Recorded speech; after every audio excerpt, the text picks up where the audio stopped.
Suresh Prabhu, the Commerce and Industry Minister of India, led the Indian delegation at St. Petersburg International Economic Forum on May 25th and 24th to initiate an economic summit as follow-up of the visit of Prime Minister Narendra Modi of India to Sochi for an informal summit with Russian President Vladimir Putin.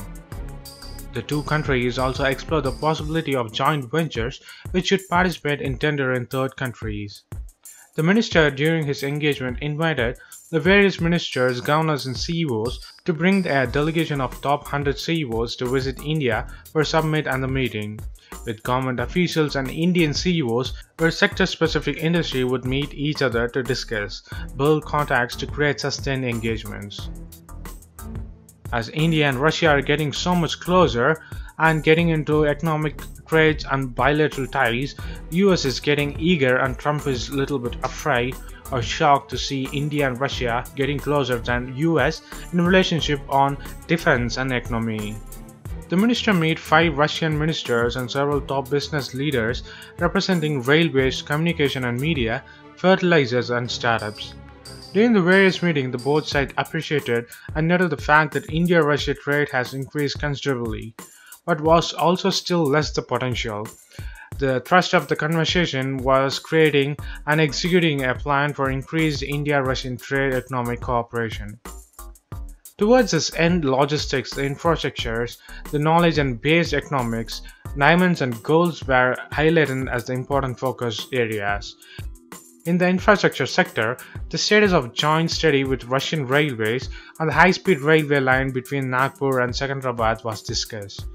The Indian minister also highlighted the need to set up joint ventures which should participate in tender in third countries. The knowledge-based sectors like paramedicals, innovative industries, digital economies were discussed as the target areas of joint cooperations, with Russian Deputy Prime Minister and Indian ministers highlighting the need for the cooperation and creating a win-win plan in the areas of gold, diamond, timber and other natural resources. The visit also discussed the creation of mechanisms to find the complementaries and remove barriers between the economies of the two countries. The Commerce and the Industry Minister of India and the Minister of Economic Development discussed the articulations of the Joint Action Plan on increased Russian economic cooperation and to submit the findings of report before the annual summit between the Prime Minister of India and the Russian President later this year.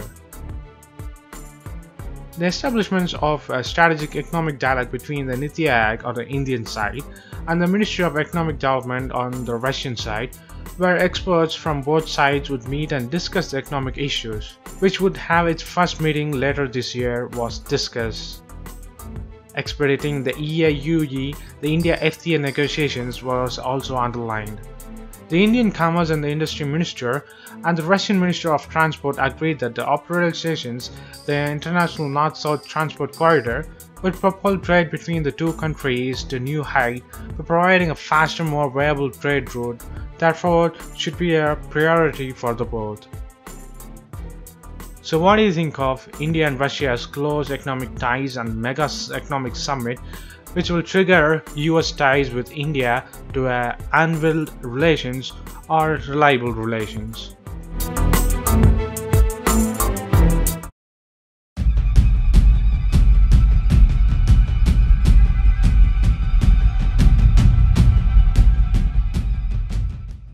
As the US steps up the heat on Russia through sanctions and the strikes on Syria, the message from Washington to New Delhi is equally clear that the countries like India should start looking at US differently.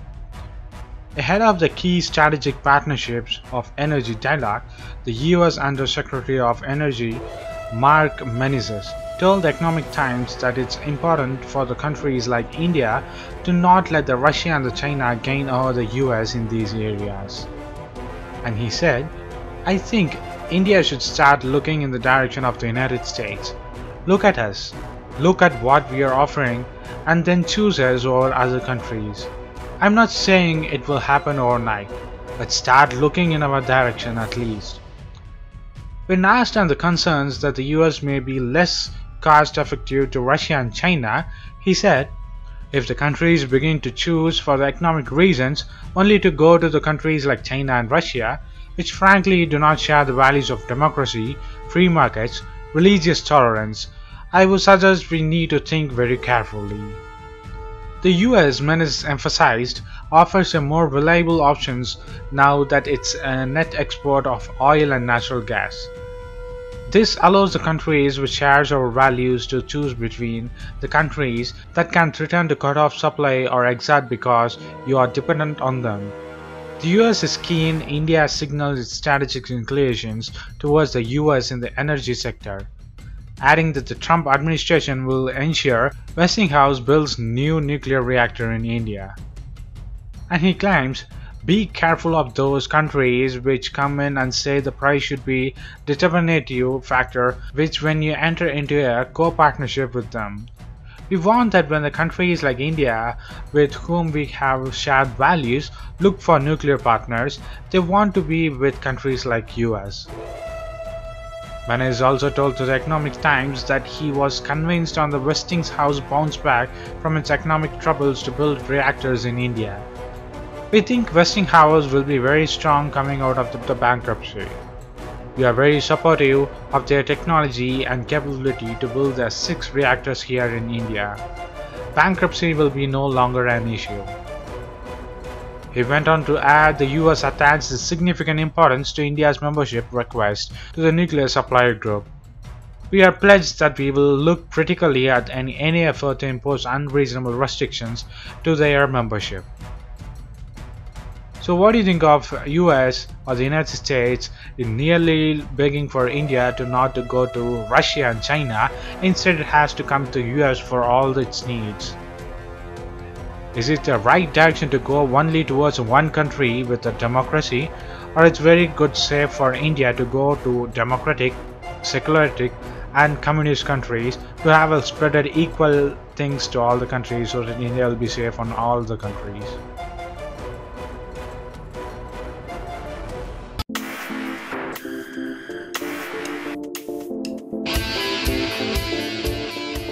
In Kolkata, insurgency is likely to increase in the northeast after the Doklam standoff with China, and there are already signs of it in the region. Former GOC in Sea East Command Lieutenant General J.R. Mukherjee said here today, "Whenever India has annoyed China or there has been a border-related issue between the two countries, it has aided insurgents in the northeast," Mukherjee told the Economic Times, and commenting on the possible fallout of 74-day standoff with the Chinese at the Doklam in the Sikkim sector in 2017. Consequent to Doklam, insurgency will increase in the northeast, and the signs of these are already evident. The retired Lieutenant General, who is the Vice President of the strategic think tank SNRSK, said. Mukherjee said that the Doklam is neither the first time nor the last time that the China has made such an attempt. Its army will keep coming and camp at the places of that country's strategic interest. In Doklam, they will eventually try to twist the Bhutanese state to get what they want. He said and claimed that the Chinese have not left the Doklam but have only stepped a little back.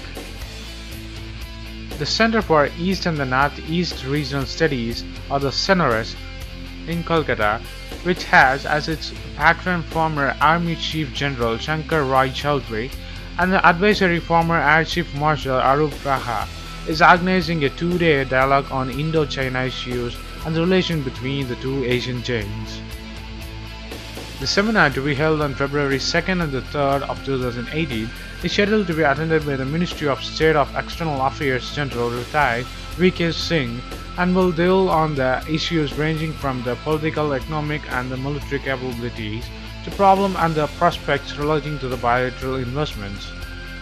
Professor Guo Shitang, the Director of Institute of International Strategic and Policy Analysis of Shanghai University of International Businesses and Economics, will be there and the lone Chinese speaker at the event, which is also scheduled to be attended by the US and the Japanese diplomats. So what do you think of China getting ready again in the Doklam standoff, which may trigger a battle between India and China? Post your comments below, and if you like this video, please give a thumbs up. and follow us on social networks and subscribe to our channel. And thanks for watching. This is WEC Daily. Think big, think different. Bye.